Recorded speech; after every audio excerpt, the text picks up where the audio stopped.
Je vous parle aujourd'hui d'un smartphone de gaming que j'aime tout particulièrement, c'est le ROG Phone 9 Pro. C'est marrant parce que là on est fin 2024 et le ROG Phone 8 Pro était présenté il y a quelques mois, début 2024, donc dans l'année 2024 nous avons deux ROG Phone pour notre plus grand plaisir parce que c'est mon smartphone de gaming préféré et chaque fois il est en haut du classement que je vous fais tous les mois. J'adore ce smartphone. On va donc regarder ce ROG Phone 9 Pro, qu'est-ce qu'il propose de mieux par rapport au ROG Phone 8 Pro, est-ce qu'il faut l'acheter, est-ce qu'il est intéressant performant, spoiler alert, il se peut bien que oui. Allez on y va. Je voulais tout de suite qu'on commence par regarder le design parce que le ROG Phone 9 Pro ressemble à s'y méprendre au ROG Phone 8 Pro. Regardez, il est extrêmement similaire et c'est intéressant parce que si vous regardez par rapport au ROG Phone 7 qui est sorti déjà il y a quelques années, ils sont beaucoup moins typés smartphone de gaming et ils sont un peu plus commun. Si vous regardez par rapport à un Z Phone 11 Ultra, il se ressemble énormément, c'est quasiment la copie de ce smartphone, à la différence près que sur le Zenfone, eh bien vous n'avez pas toutes les options de gaming qu'on retrouve bien évidemment sur un ROG Phone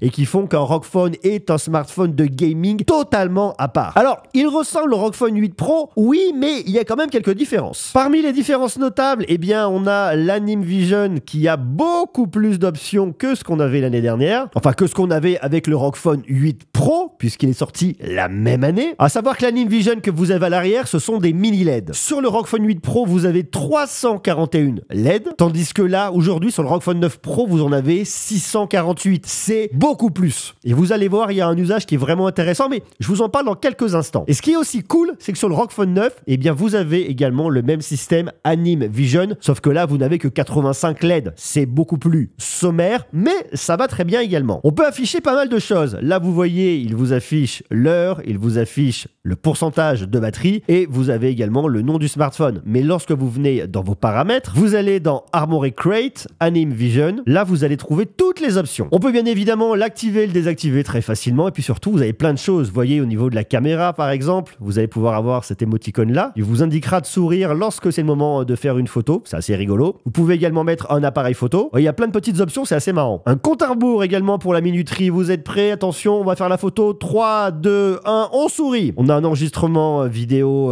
également. Vous avez pour les jeux, ça vous indiquera que vous êtes en train de jouer. Alors là, pour les jeux, il y a aussi pas mal d'options. Vous avez le Game Start. Donc le jeu commence, Game Start. Donc ça, c'est assez rigolo. On a également comme une petite fusée là qui est en train de tirer. C'est marrant aussi. On a aussi un Space Invader. Vous voyez qu'on a que du blanc et du rouge. On a du blanc, mais également un peu de grisé. On a une grande croix, un X, et puis une voiture qui fait une course également. Donc il y a pas mal de petites options. Et ce qui est intéressant, ce qui est cool, c'est que vous pouvez vous-même ajouter vos propres animations. Regardez, vous n'avez qu'à cliquer sur le X ici. Vous avez plusieurs possibilités. Vous pouvez dessiner. Donc vous tournez votre smartphone et là vous retrouvez vos différents points. Donc avec votre doigt, vous allez vous positionner et vous allez faire un espèce de petit dessin. Je vous écris hello plus ou moins approximativement. Voilà, comme ça, c'est un espèce d'hello, enfin une espèce de rond. Ensuite, vous l'enregistrez, vous lui donnez un nom et vous le sélectionnez et vous le retrouverez au dos de votre smartphone. Donc j'ai fait un hello qui est pas terrible parce que je suis pas un grand dessinateur, mais vous pouvez faire vous-même vos propres créations et ce qui est génial, c'est que vous pouvez en plus de ça importer un GIF vous directement dans votre smartphone. Vous le faites juste ici, vous le déposez dans le dossier Downloads. Il faut qu'il fasse 266 par 247 pixels en monochrome. Donc ça limite un petit peu les choix, mais si vous voulez mettre votre propre création au dos de votre smartphone,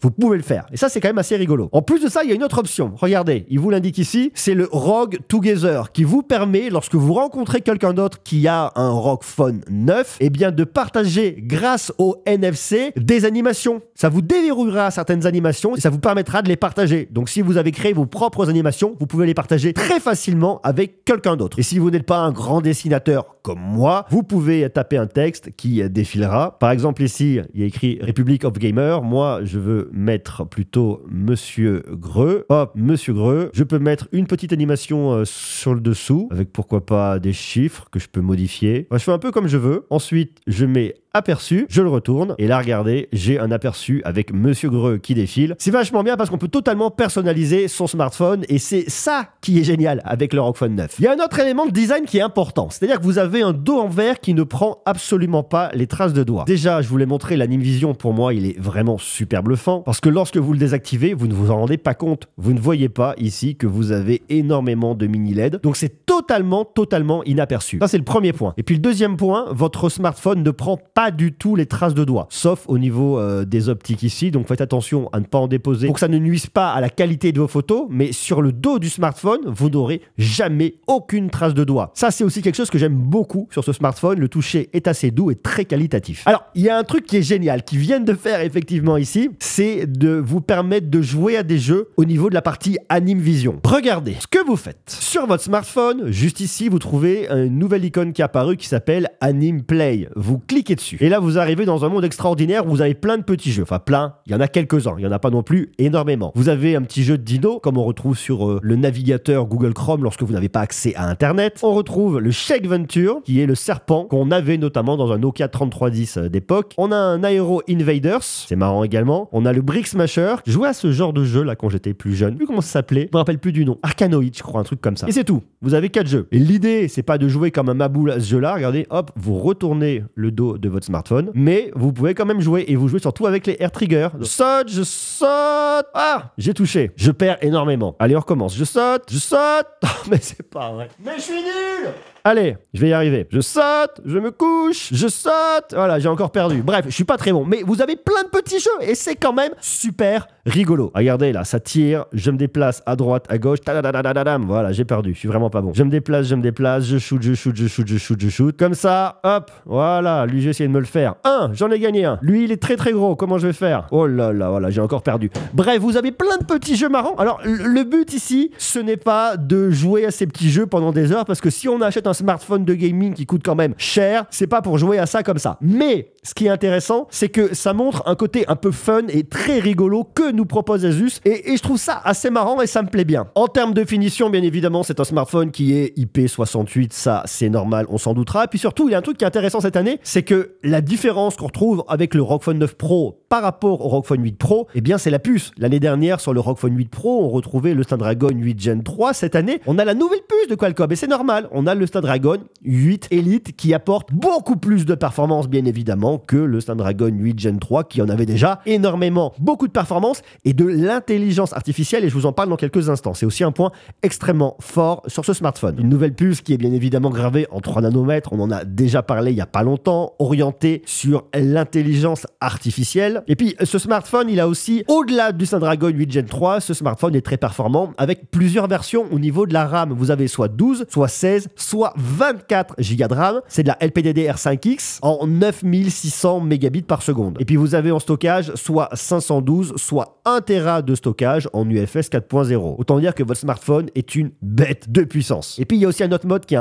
hyper intéressant qu'on retrouve dans Armoury Crate, c'est le mode X. Le mode X qui permet de booster totalement les performances de votre smartphone. Alors vous avez le choix, je vous parle d'Armoury Crate tout à l'heure, mais avec le mode X en fait, vous allez avoir les meilleures performances au niveau du CPU, au niveau du GPU, le meilleur taux de rafraîchissement également, et je vous en parle aussi dans quelques instants parce qu'il y a un truc qui est vraiment intéressant là-dessus. Mais surtout le mode X, il va monitorer la chauffe de votre smartphone pour être sûr qu'il ne surchauffe pas. Puisqu'il y a toute une structure en interne qui a été travaillée ici par Asus, il faut savoir que votre processeur, il se situe juste ici, juste au niveau de la prise USB-C que vous avez là. Et de chaque côté de votre processeur qui est là, vous avez 2 éléments de batterie qui sont distincts. On a une batterie qui est plus grosse que l'année dernière et je vous en parle aussi dans quelques instants. Ça permet donc d'avoir une meilleure gestion de la dissipation thermique. En plus de ça, Asus a rajouté du boron nitride pour également améliorer la dissipation thermique, mais également 57% en plus de feuilles de graphite. Et si vous jouez plus d'1 heure à votre smartphone, ce que je vous recommande, eh bien, c'est de prendre la version avec l'Aero Active Cooler X qui est là, qui est vraiment bien parce qu'en fait, il a plusieurs avantages. Déjà, regardez, je vous montre, ça vous permet, lorsque vous le positionnez, vous le branchez ici en USB-C, vous pouvez le recharger également en USB-C ici, là, puisque vous avez l'USB-C, la prise jack, je vous en parle aussi dans quelques instants. Vous prenez votre Aero Active Cooler X, vous le positionnez, vous le branchez extrêmement facilement et ensuite, vous le refermez ici. L'Aero Active Cooler X, c'est vraiment bien parce que là, vous vous en rendez pas compte, hein, mais je sens vraiment de l'air qui sort des côtés, de l'air froid pour le coup. Donc là, ça va me rafraîchir les mains. Donc ce qui est intéressant, c'est que si je veux jouer bien en plein été, j'ai les mains qui sont rafraîchies. Vraiment, je sens vraiment de l'air froid sur les côtés. Si vous faites des séances de gaming de plus d'1 heure, au moins vous êtes sûr que votre smartphone sera rafraîchi. Ça sera beaucoup plus confortable. En plus, vous pouvez venir ouvrir cette partie-là. pour le poser sur la table. Parce que si vous prenez une manette et que vous jouez à distance, vous verrez votre smartphone positionné comme ça. C'est aussi pas mal du tout. En plus de ça, avec l'Aero Active Cooler X, eh bien, vous avez 2 boutons pour venir jouer ici. C'est super simple, malin. Ça rajoute bien évidemment un petit peu de poids, on s'en doutera, mais ça améliore significativement, je dirais, les performances du jeu. Ça permet d'avoir un smartphone plus stable sur des sessions de jeu très longues et d'avoir un smartphone totalement optimisé lorsque vous jouez à des jeux très gourmands. Après, pour le débrancher, c'est facile. Vous appuyez, vous le levez.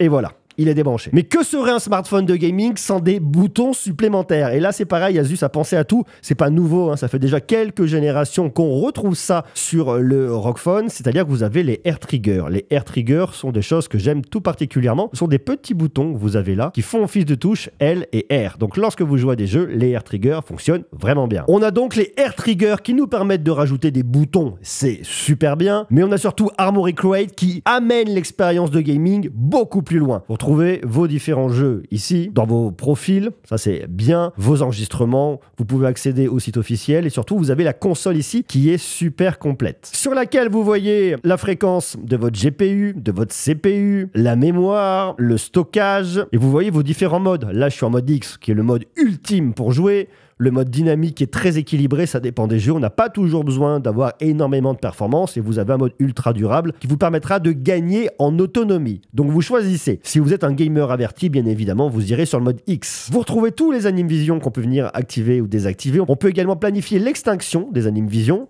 On a les Animplay, ce sont les jeux que je vous ai montrés tout à l'heure. On retrouve le ROG Together, dont je vous parlais également tout à l'heure. Vous avez votre zone d'affichage aussi, vous choisissez. Vous pouvez être en plein écran avec le petit poinçon de la caméra qui est là, soit vous ne le voulez pas et auquel cas vous décalez la zone de jeu. Moi, je trouve ça beaucoup moins joli. Mais vous pouvez également décaler la partie de gauche pour recentrer davantage. Ça me fait penser un peu au ROG Phone qu'on avait il y a quelques générations. Je trouve ça moins sympa, je préfère jouer en plein écran et j'accepte d'avoir le poinçon de ma caméra qui est là. Je me demande maintenant quand est-ce qu'Asus nous mettra une caméra de selfie cachée sous l'écran. Ça serait vraiment bien et ça améliorerait encore plus l'expérience de gaming. Et après, vous avez les options sur l'Aero Active Cooler X qui est là et le génie du jeu. Parce que ça aussi, c'est un élément qui est super important. Lorsque vous lancez un jeu, vous avez le génie du jeu avec toutes les options ici. Là, je suis en mode dynamique. Ça sert à rien sur ce jeu-là que je me mette en mode X. J'ai des informations sur le taux de rafraîchissement. Je peux changer de réseau. Et j'ai pas mal de fonctionnalités avec de l'intelligence artificielle, mais ça, je vous en parle tout à l'heure. J'ai la cartographie des vibrations. J'ai mes infos sur mes Air Triggers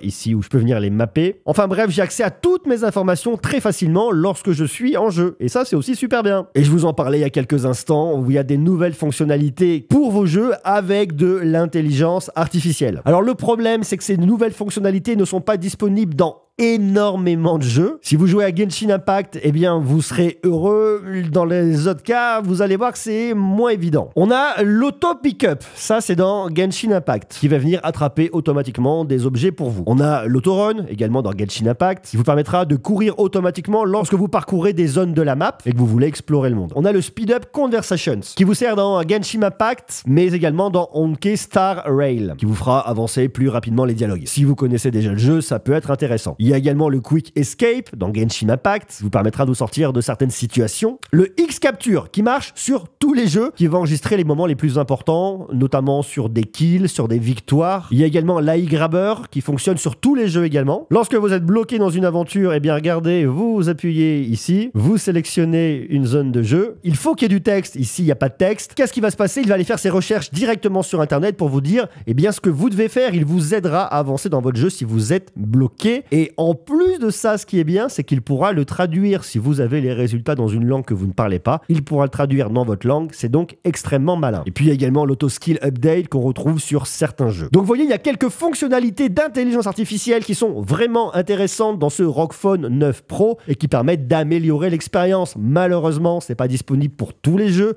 uniquement pour certains jeux et c'est très limité. Est-ce que Asus développera ces fonctionnalités sur d'autres jeux à l'avenir? On ne sait pas, on verra. Alors, puisque je vous montre le dos du smartphone, on va regarder la partie photo qui est aussi un élément intéressant. Bien évidemment, un smartphone de gaming n'est pas un photophone. C'est pas là où il sera meilleur, mais on regarde les résultats dans quelques instants. Vous avez 3 optiques. Vous avez une caméra principale de 50 mégapixels, c'est un nouveau capteur de Sony, c'est le Lithia 700 qui a surtout une stabilisation sur 6 axes. Donc ça pour venir faire de la vidéo mais également de la photo, c'est intéressant. Et comme on est sur un capteur de 50 mégapixels, on peut venir cropper dans le capteur pour arriver sur un équivalent x2. On a également un téléobjectif de 32 mégapixels avec un zoom optique x3, stabilisé optiquement qui servira également pour le mode portrait. Et puis enfin, on a un ultra grand angle de 13 mégapixels avec une lentille freeform qui va éviter la distorsion et une caméra de selfie de 32 mégapixels ici. Et il y a plein de petites fonctionnalités qui sont intéressantes dans l'appareil photo. Regardez, on va venir ici, on va aller dans les paramètres, je vais vous montrer. Le premier truc qui est vraiment intéressant, vous pouvez activer la capture par air trigger, ce qui fait que lorsque je veux prendre une photo, par exemple ici on veut dire que je veux prendre lui en photo, eh bien je peux appuyer sur mon air trigger, ça déclenchera la photo très rapidement. C'est plutôt malin. Ça fait penser au bouton commande de l'appareil photo qu'on retrouve chez Apple. Alors ici on ne peut pas zoomer, on peut juste faire des photos. Donc quand vous passez votre doigt, vous déclenchez des photos. C'est pas mal, le problème c'est que si vous tenez votre smartphone comme ça, eh bien vous prendrez des photos sans le vouloir. Donc je vous conseille pas nécessairement de venir activer cette option. Il y a une autre fonctionnalité qui est assez intéressante, c'est la capture rapide. Si par exemple vous voulez prendre en photo un spectacle de danse où il y aurait des sauts et que vous voulez que ce soit vraiment net, eh bien vous venez activer ça, la prise de vue rapide. Comme ça vous aurez un shutter lag à 0 et ça ira extrêmement rapidement dans la prise de photo.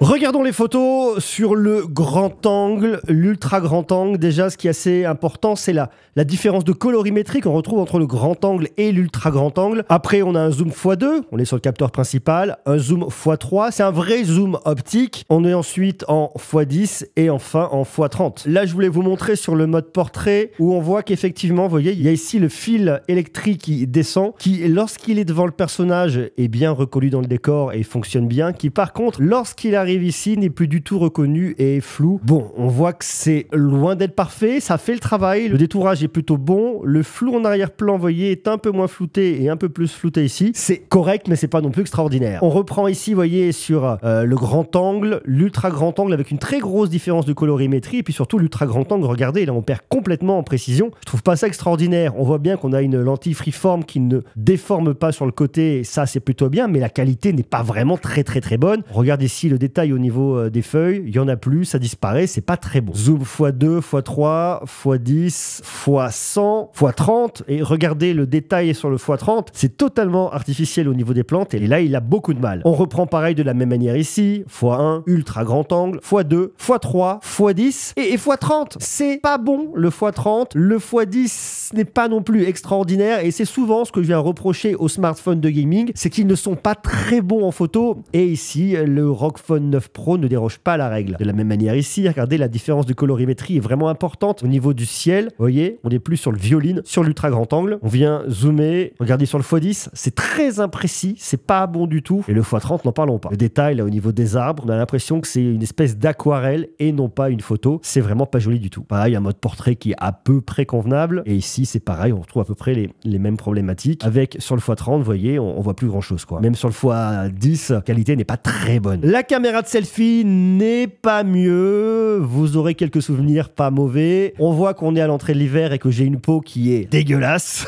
L'HDR fonctionne pas trop mal, mais bon. Donc dans l'ensemble, on a des photos qui sont à peu près convenables pour un smartphone à 300 €, mais qui sont pas du tout bonnes pour un smartphone à 1200 €. Donc là, Asus, il faut continuer réellement à travailler pour améliorer cette partie photo qui aujourd'hui n'est pas très bonne. C'est donc un très bon smartphone de gaming, mais pour la photo, on va oublier. Il y a également d'autres options avec de l'intelligence artificielle qui sont intéressantes dans votre smartphone, un peu comme ce qu'on peut retrouver sur un Zenfone 11 Ultra, à savoir que vous aurez de la traduction lors de vos appels téléphoniques. Vous avez également une transcription qui se fait grâce à l'application Magnétophone, qui fait que lorsque vous avez un texte qui est là, il va être transcrit et vous pourrez avoir un résumé très facilement. Vous avez également l'iWallpaper qui utilise le NPU du Snapdragon 8 Elite qui vous permet de générer des fonds d'écran unique, ça c'est bien. Vous avez également de la recherche sémantique dans la galerie. Vous voulez par exemple rechercher un plat de nouilles, eh bien vous le tapez dans la zone de recherche. C'est une recherche sémantique grâce à de l'intelligence artificielle. Et puis vous avez bien évidemment la fonctionnalité entourée pour chercher par Google qui tout de suite au moment où je fais cette vidéo n'est pas encore disponible mais va bientôt arriver dans une prochaine mise à jour. Puisqu'on regarde ce smartphone, parlons de l'écran. C'est une très grande dalle de 6,78 pouces. C'est une dalle AMOLED E6 LTPO qui a un taux de rafraîchissement variable de 1 à 120 MHz. Et ce qui est aussi extrêmement intéressant ici, c'est que comme sur le ROG Phone 8 Pro, vous avez un taux de rafraîchissement qui peut aller jusqu'à 165 Hz. Mais si vous regardez tout en bas ici, ils vous l'écrivent, je vais vous le lire pour ceux qui ne parlent pas français, vous avez un taux de rafraîchissement qui peut aller jusqu'à 185 Hz, qui sera activé dans le génie du jeu et uniquement pour les jeux qui supportent du 185 Hz, c'est-à-dire pas énormément de jeux aujourd'hui. Ce que ça permet de voir, c'est qu'on a une dalle qui est super actuelle, de très belle qualité et en plus très lumineuse, avec un pic de luminosité à 2500 nits. Donc si vous jouez à l'extérieur et qu'il y a beaucoup de soleil, vous n'aurez aucun problème. La batterie a été aussi améliorée par rapport à celle de l'année dernière. On avait une batterie de 5500 mAh, on a actuellement une batterie de 5800 mAh. C'est un smartphone qui est compatible charge rapide ROG Hypercharge 65 watts. Et concernant l'audio, on retrouve toujours 10 racks avec une prise jack pour tous les amoureux d'audio, ça c'est quand même pas mal. On a de l'Hi-Res audio, de l'Hi-Res audio wireless également. Alors la qualité audio est plutôt bien, mais elle est moins bonne que ce qu'on avait sur le ROG Phone 7 Pro, à savoir que vous aviez deux haut-parleurs très directifs. On retrouve toujours un grand haut-parleur ici et un deuxième haut-parleur sur le côté, mais la directivité n'est pas la même. Mais l'expérience audio est moins bonne sur le ROG Phone 9 Pro qu'elle ne l'était sur le ROG Phone 7 Pro. Si vous êtes à la recherche également d'un smartphone qui a une eSIM, il faut savoir qu'ici, ce smartphone a une eSIM uniquement qu'à Taïwan et au Japon. Et il est disponible à partir de 1299,99 € en France. Et vous avez des précommandes jusqu'au 1er janvier, et bien vous aurez votre Aero Active Cooler X offert. Ça c'est quand même un point qui est super important. Et puis puisqu'on parle d'accessoires, vous avez aussi un accessoire qui est génial, signé ROG, qui vous permet d'emmener l'expérience de gaming un peu plus loin. Vous prenez, vous ouvrez, vous positionnez votre smartphone dans votre manette et là vous irez tellement plus loin avec vos boutons. Petit accessoire je trouve aussi super intéressant, c'est le ROG T-Sun que je recommande également, bien évidemment si l'un de ces produits vous intéresse. Je vous mets les liens juste en bas dans la description. Le ROG Phone 9 Pro est donc un excellent smartphone, mais le ROG Phone 8 Pro reste également d'actualité. Il sera forcément vendu un peu moins cher aujourd'hui. Si vous ne le connaissez pas, foncez le voir. Je vous ai mis une vidéo juste ici, vous allez voir, il est aussi super cool.